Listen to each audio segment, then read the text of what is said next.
Bueno, muy bien, ahora sí. Bueno, entonces la idea es proseguir un poquito la presentación de la tesis.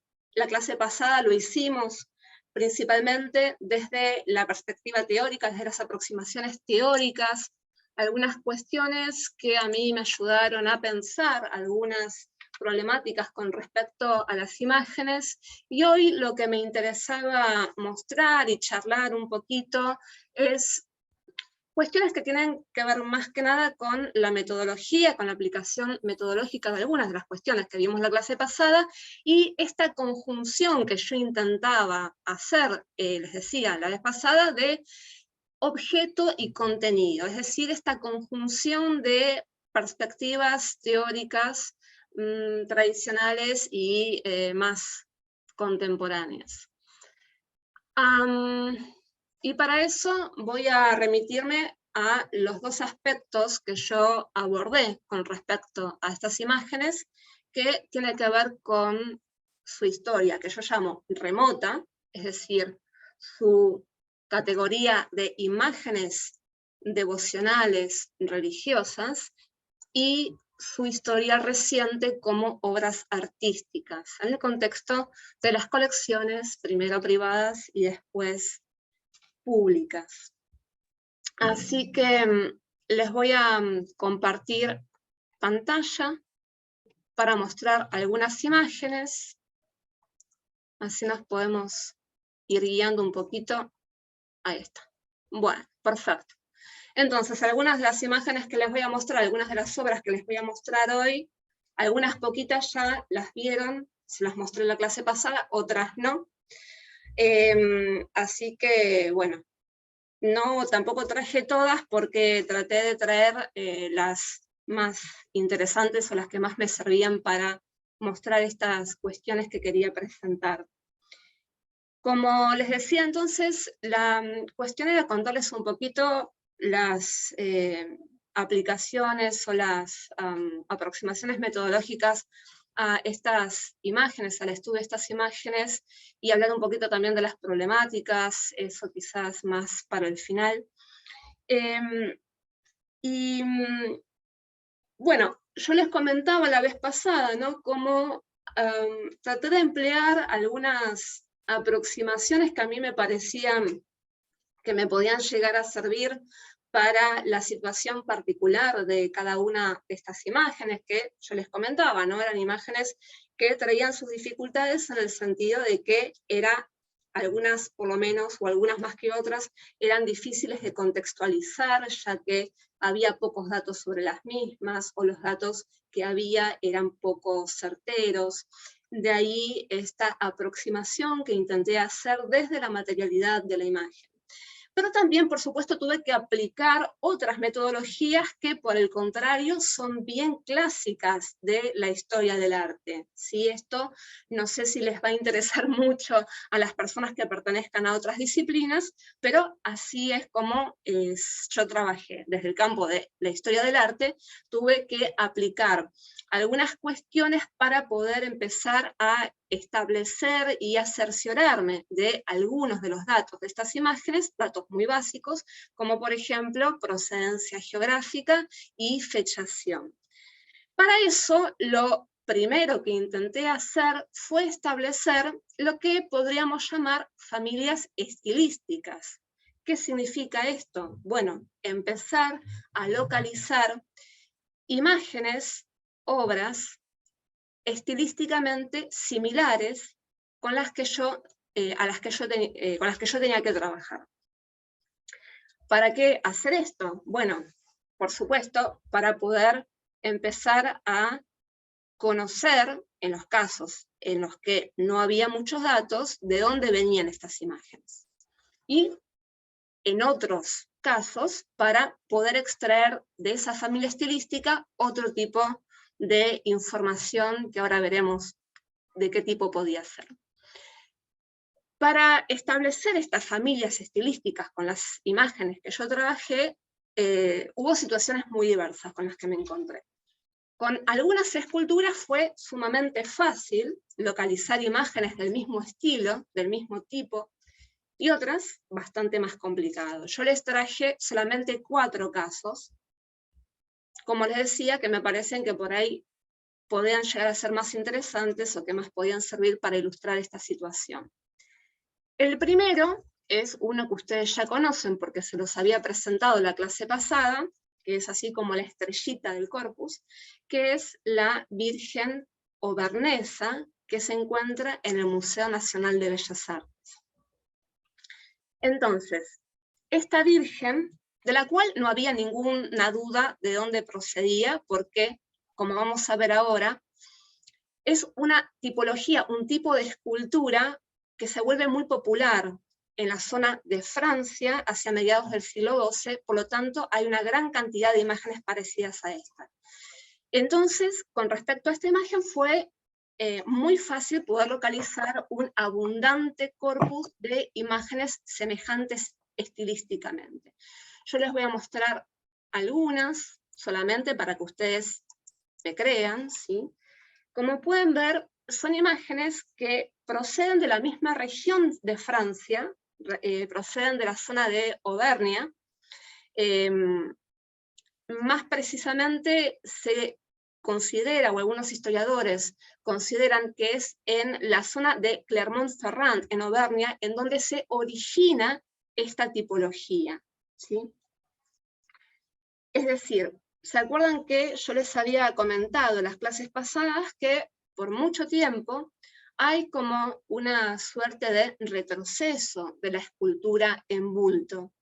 No era bien vista, justamente porque era demasiado, se consideraba demasiado cercana, peligrosamente cercana a los ídolos paganos. Por mucho tiempo no hay una producción importante de escultura de bulto. Esta vuelve a practicarse de forma paulatina desde el siglo X aproximadamente, pero es en la zona de Francia, donde les digo, en Clermont-Ferrand, en donde empieza a surgir esta tipología precisa, que es la Virgen sentada en un trono en una forma muy hierática, muy majestática, con el niño también muy rígido sentado sobre sus rodillas, con una fuerte carga teológica, porque lo que nos está mostrando esta imagen es a la Virgen como trono de sabiduría, es decir, como el trono del niño. De ahí el nombre por el cual se conoce a este tipo de esculturas, que es justamente trono de sabiduría, o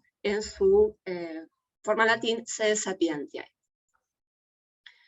Entonces, yo les decía que empieza a originarse en esta zona este tipo de esculturas que se va a volver muy popular, va a empezar a tener una amplia difusión, primero por Francia y después por prácticamente todo el continente, obviamente con sus variaciones regionales, pero las que surgen de esta zona, las que surgen de Auvernia, son muy fáciles de identificar porque tienen características estilísticas comunes que tienen que ver principalmente con la vestimenta. Ustedes podrán ver que tanto la imagen que se encuentra en el Museo de Bellas Artes, como estas que les estoy mostrando, que también proceden de Auvernia, visten todas una prenda bastante atípica. Generalmente a la Virgen la vemos vestida con un velo, un manto, pero esta prenda que llevan las vírgenes auvernesas es como una suerte de prenda, para que ustedes se hagan una idea, es como una suerte de poncho, como una especie de prenda circular con un agujero para pasar la cabeza, que se ha identificado con una prenda llamada paénula, y que solamente aparece en estas esculturas auvernesas, ¿sí? Y que además, al ser representadas en el cuerpo, digamos, de la Virgen, sirve para formar estos pliegues muy decorativos, estos pliegues concéntricos, que ahora vamos a ver más en detalle en los ejemplos que traje, ¿sí? Y además fíjense que tiene como una especie de capucha. Esto no es tanto un velo, sino que parecía que es una capucha. Es una prenda muy, muy atípica. Y solamente las tienen estas vírgenes de la zona de Auvernia, ¿sí? ¿De dónde sale esta prenda? Bueno, yo me detuve un poquito en ese tema, porque mi intención cuando abordé el estudio de estas imágenes fue doble, por un lado. Primero, conocer o contribuir un poquito al conocimiento de estas esculturas en particular que están en nuestros museos, pero en la medida en que fuese posible también hacer una humilde contribución al conocimiento de las tipologías en general, ¿sí? Entonces por eso me detuve en algunas cuestiones, como por ejemplo ver de dónde podía venir esta prenda tan particular. Entonces lo que empecé a armar ahí fue un gran banco de imágenes, que en realidad obviamente lo tuve que hacer para todas las esculturas con las que trabajé en el corpus, pero en este caso en particular me empezó a servir para poder identificar o empezar a poder trazar un camino que me llevase a una respuesta de qué es esta prenda tan peculiar.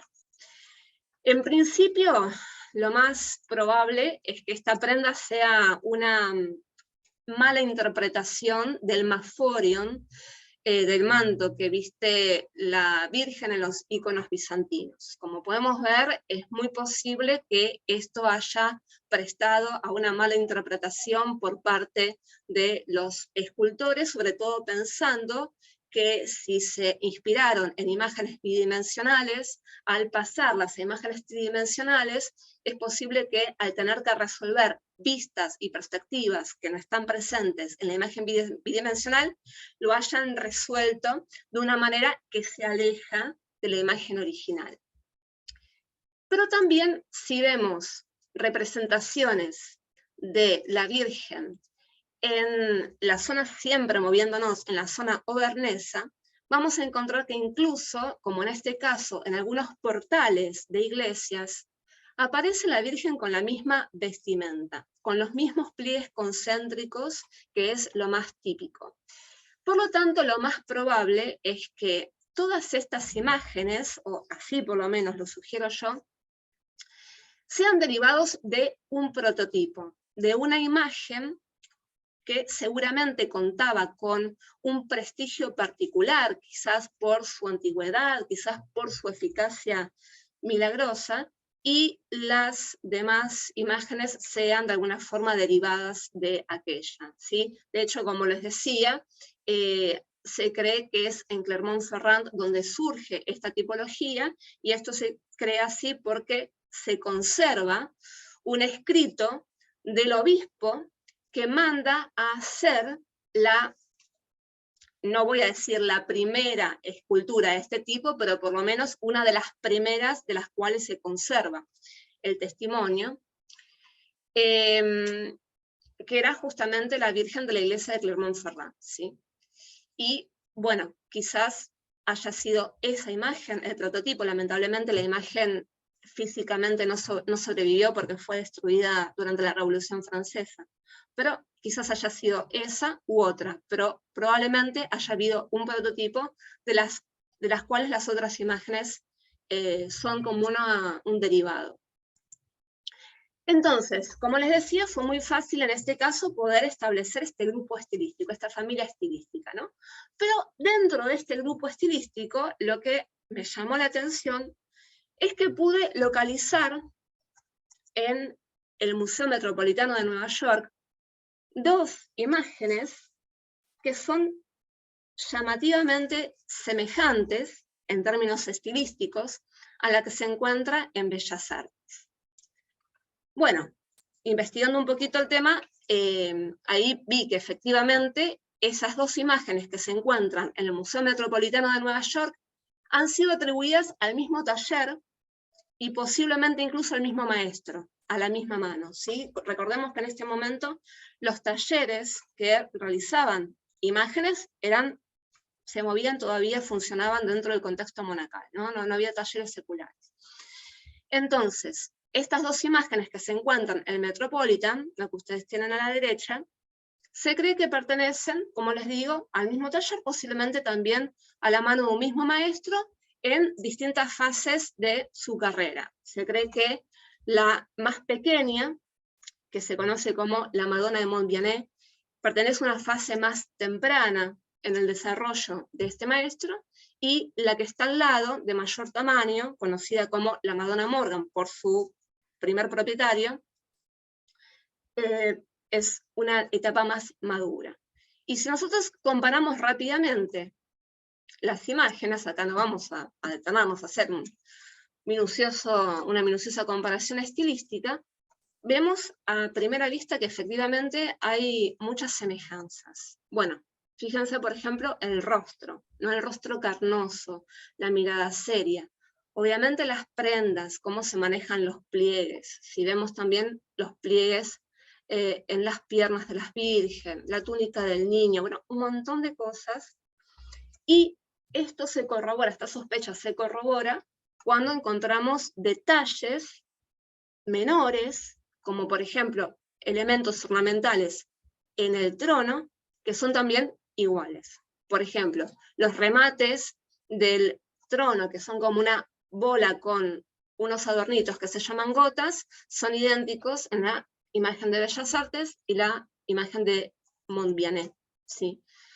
Así que yo sugiero, ¿no? O sea, lo que yo creo es que efectivamente la imagen que está en Bellas Artes pertenece al mismo taller o incluso a la misma mano también de las otras dos que están en el Metropolitan Museum. Bueno, siempre para un historiador del arte siempre es muy interesante, ¿no? Es como una cosa muy ambiciosa querer poder atribuir una obra a un artista, ¿sí? a un artesano. Pero también más allá de eso podemos preguntarnos para qué nos sirve. Bueno, ¿para qué nos sirve? Lo ideal sería que acá en nuestro país se pudiesen hacer ciertos estudios sobre la imagen, o sea, que se pueden hacer, por supuesto, pero bueno, hay que costearlos, ¿no? Sobre la policromía, sobre la técnica, que nunca se hicieron sobre la imagen de Bellas Artes.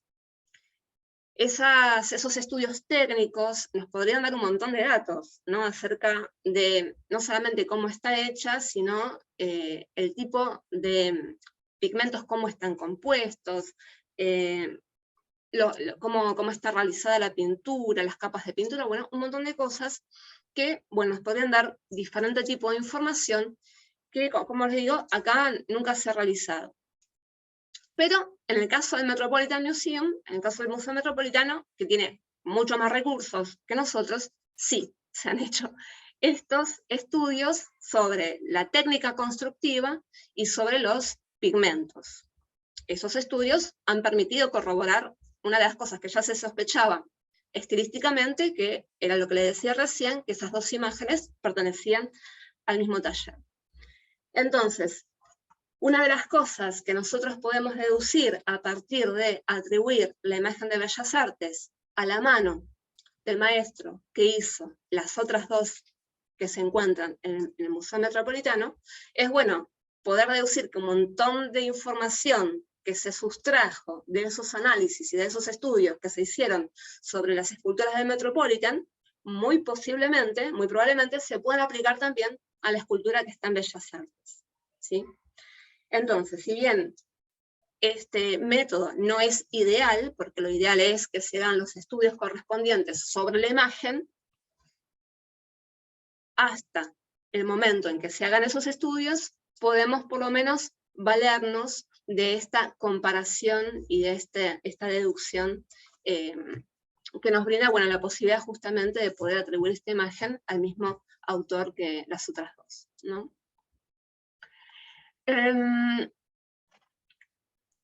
Perdón, María Laura, ¿te puedo hacer una pregunta? Sí, decime.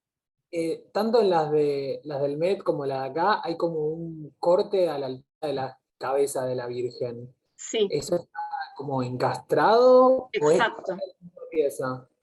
No, estas imágenes están hechas de múltiples piezas encastradas.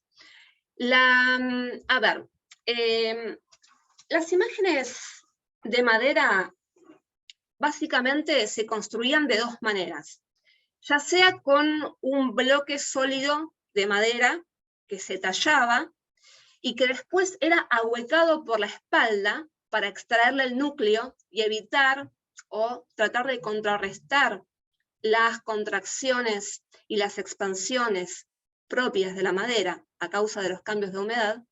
Y el segundo método era este que se aplica en estas esculturas, que era utilizar diferentes piezas. Una pieza mayor, que es la que forma el tronco, que daba la medida de la escultura, y piezas menores con las cuales después se hacían los miembros, ¿sí? Y podemos ver justamente a causa de que falta, por ejemplo, en la de Bellas Artes, el cabujón, ¿sí? Que iba acá en el manto, podemos ver bien el encastre de la cabeza en el torso. Y si tuviésemos una imagen que nos permitiese una mayor aproximación a los detalles, veríamos que lo mismo pasa, por ejemplo, con la mano del niño, que falta la mano, ¿sí? Entonces estaban hechos de diferentes piezas unidas a este tronco común.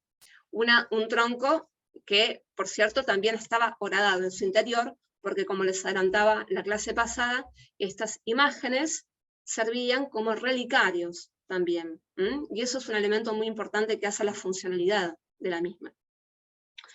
Entonces... Perdón, te sí. vuelvo a interrumpir, otra pregunta No, más. decime, sí. Mirando la del Met, el niño tiene como cara de adulto. Sí. ¿Esto sería un rasgo tal vez de este taller o de este artista, o es común que el niño tenga cara de adulto? Todavía es común, estas son imágenes de mediados del siglo XII, todavía es común una representación que va a privilegiar el contenido teológico antes que el naturalismo. Una de las cosas que a mí también me interesaba observar en las esculturas es cómo va evolucionando, entre comillas, ¿no? Cómo se va modificando, cómo va progresando la iconografía, y eso lo vamos a ir viendo. Cómo se va a ir adaptando a partir de un mayor naturalismo y a partir de otros elementos a diferentes también situaciones devocionales y diferentes prácticas piadosas también. Entonces esto es propio del periodo, más bien. Gracias. De nada. Y como les decía, tiene un fuerte contenido teológico. Y además, una de las cosas que yo también les había comentado en la clase pasada, ¿no?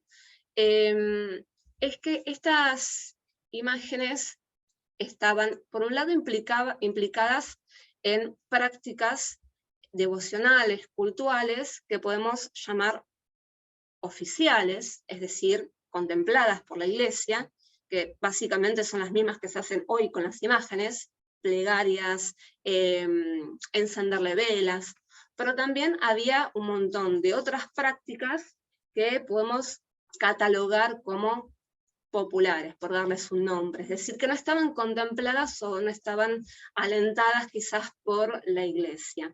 Y a mí esto me interesaba en particular, ver cómo estas imágenes funcionaban en ese contexto. Entonces empecé a buscar, autores que efectivamente estudiaron el tema de las prácticas piadosas y devocionales que implicaban imágenes.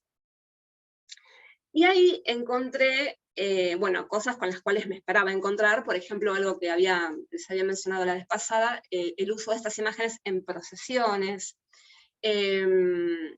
procesiones litúrgicas y paralitúrgicas, peregrinaciones, ofrendas, pero una de las cosas que más me interesó fue la intervención de imágenes en hechos milagrosos, es decir, recopilaciones de milagros que involucraban imágenes. Eso me pareció particularmente interesante y empecé a ver el tema de estos milagros, donde intervenía una imagen, y si bien no en todos, en muchos de esos milagros, la imagen era una imagen escultórica, una imagen tridimensional. Entonces, digo, bueno, acá tiene que haber algo, ¿no? Y lo que yo empecé a pensar es que en este periodo todavía temprano, digamos, en el desarrollo de la escultura, en donde estas imágenes todavía están conectadas a la función de relicario, si la función de relicario se va a ir perdiendo paulatinamente, el tema de la tridimensionalidad, de la fisicalidad, tenía que ser algo muy importante. ¿Y por qué era algo muy importante? Por un lado, yo creo que hay un resabio de la mentalidad pagana centrada en la materia sagrada que todavía permanece, que se renueva con estas imágenes y que se renueva sobre todo en esta, y que se materializa sobre todo en esta conjunción de recreación de la persona sagrada, a partir de la figura, a partir de la imagen, en conjunción con las reliquias que lleva dentro. Y esto hace no solamente que estas imágenes sean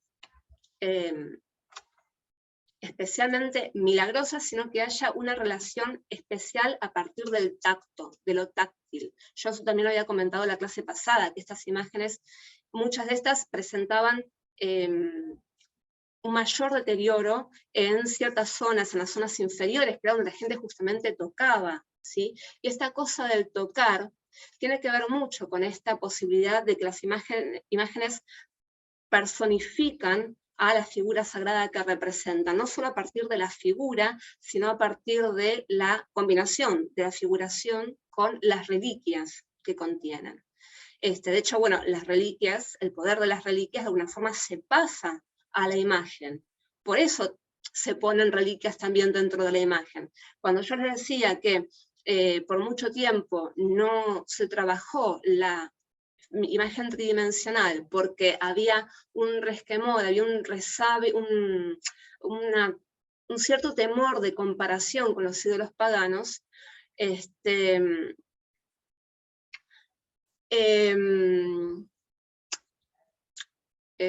el libro que se estaba diciendo. Bueno, no, me perdí el libro, perdón. Bueno, no sé, si alguien se acuerda de lo que estaba diciendo, me dice. Sí, estabas hablando del poder de la reliquia. Que se pasaba la imagen. Sí, claro. Que se transfería el poder milagroso de la reliquia a la imagen. Exactamente. Lo que les quería contar era eso, que en un primer momento, cuando se empiezan a usar estas imágenes tridimensionales, que en un principio había todavía como cierto resquemor a su uso, el hecho de introducir las reliquias en su interior les daba como legitimidad, sí las legitimaban. Después, con el tiempo, posteriormente, como les decía, esta función de relicario se fue perdiendo porque la imagen adquirió una autonomía taumatúrgica propia, ¿sí? Ya no requirió más esta función de las reliquias.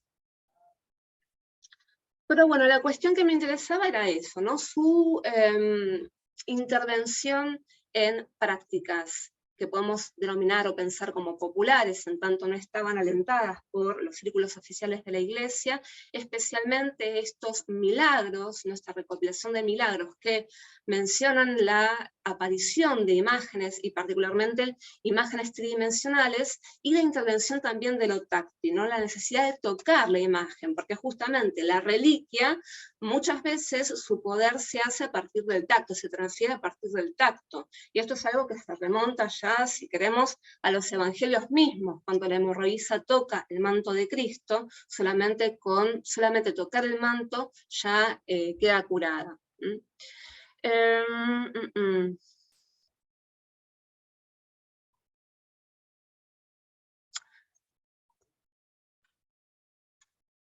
Esta imagen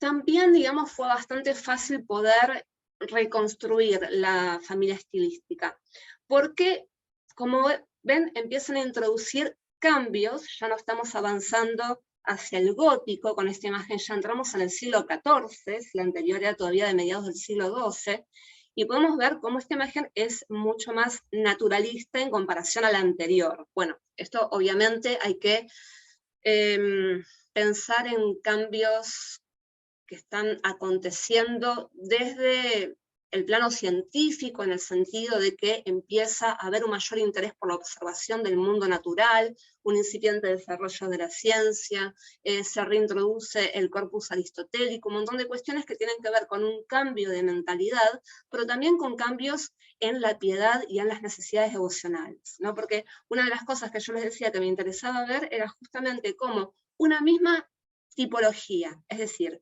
una representación que es siempre la misma iconografía, la Virgen y el niño, y siempre la misma técnica, se va amoldando a necesidades devocionales tan diversas. Y acá podemos ver efectivamente cómo se empieza a introducir cambios que por un lado obedecen a estos cambios de época, como les comentaba, pero que también están marcando un cambio en la piedad y en la forma de relacionarse con la imagen, ¿sí?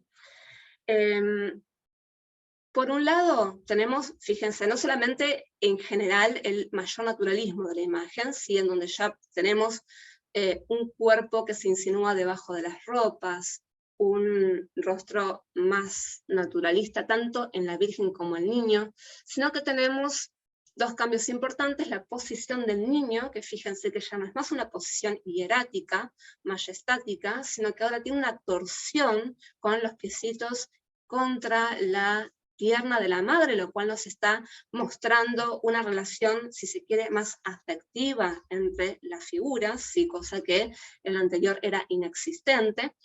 Y es justamente esta posición del cuerpo del niño, especialmente de los piecitos del niño, que hace tan fácil poder localizar las imágenes que están emparentadas con esta que también está en Bellas Artes, ¿sí? De hecho, es un tipo de iconografía que se empieza a difundir hacia este periodo, en el siglo XIV, y principalmente hacia la zona del País Vasco. De hecho, lo que estamos viendo al lado de la imagen de Bellas Artes es la Virgen de Vitoria, también en el País Vasco. Y fíjense que más allá de las diferencias de la mano, ¿sí? Estilísticas en el sentido del estilo del artista, es muy similar la iconografía en la pose del niño, ¿sí? En los piecitos es igual. Y otro cambio importante es la sonrisa. La sonrisa que empieza a introducirse en este momento un poquito antes, y que tiene que ver también con una mirada más amable hacia lo que es la gestualidad. Esto lo estudia Jean-Claude Smith, ¿no? Que dice que por mucho tiempo el pensamiento cristiano tuvo cierto resquemor a la gesticulación, porque la gesticulación, digamos, era lo transitorio, lo contingente. Y en este momento se empieza ya a ver una transformación, como les digo, una mirada más amable, más condescendiente hacia el movimiento, hacia lo transitorio, y entre las cosas que podemos observar, entre los cambios que esto conlleva, está la aparición de la sonrisa beatífica, ¿sí? La sonrisa en las figuras celestiales, porque digamos que la sonrisa, que más que sonrisa, la carcajada, estaba presente en el románico, pero exclusivamente en las figuras infernales. Es a partir del gótico en donde podemos empezar a ver las figuras sagradas con una sonrisa, que también lo que está haciendo es entablar otro tipo de relación con el devoto. Mientras que en las imágenes anteriores lo que decía es que se privilegiaba el contenido teológico de la imagen, y lo que tiene que ver con el tacto a partir de esta conjunción de la figura con la reliquia en su interior, lo que vamos a ver por el contrario es que empieza a privilegiarse como sentido de comunicación entre el fiel y la imagen la visión, lo visual. De ahí estos elementos que tienen que ver con lo emotivo, lo afectivo, que van a lograr una empatía en el espectador y una relación diferente con la imagen. Yo les traje esta ilustración del libro de obras de Yolanda de Soissons, que es un poquito anterior que la imagen que estábamos mirando antes, la imagen de Bellas Artes, pero me pareció interesante porque ilustra justamente esta diferencia en la relación que se empieza a entablar con las imágenes, ¿sí? En la relación piadosa entre el devoto y la imagen.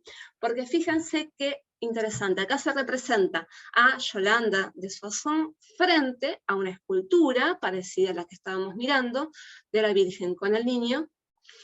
Delante de ella hay un libro, el libro de horas seguramente, pero en lugar de estar mirando al libro, está mirando a la Virgen, ¿no? Es casi como absorta en la figura de la Virgen. Y lo que me interesa es ver esta ambigüedad, cómo los límites entre la realidad y la ficción en cuanto a la imagen son muy ambiguos, porque pareciera que el niño, con este gesto que hace la bendición, está como en movimiento. Y para enfatizar ese movimiento, Perdón. sí, Ella le está rezando a la imagen de una de estas vírgenes ajá, y eso está en un libro de horas, digamos. está en un libro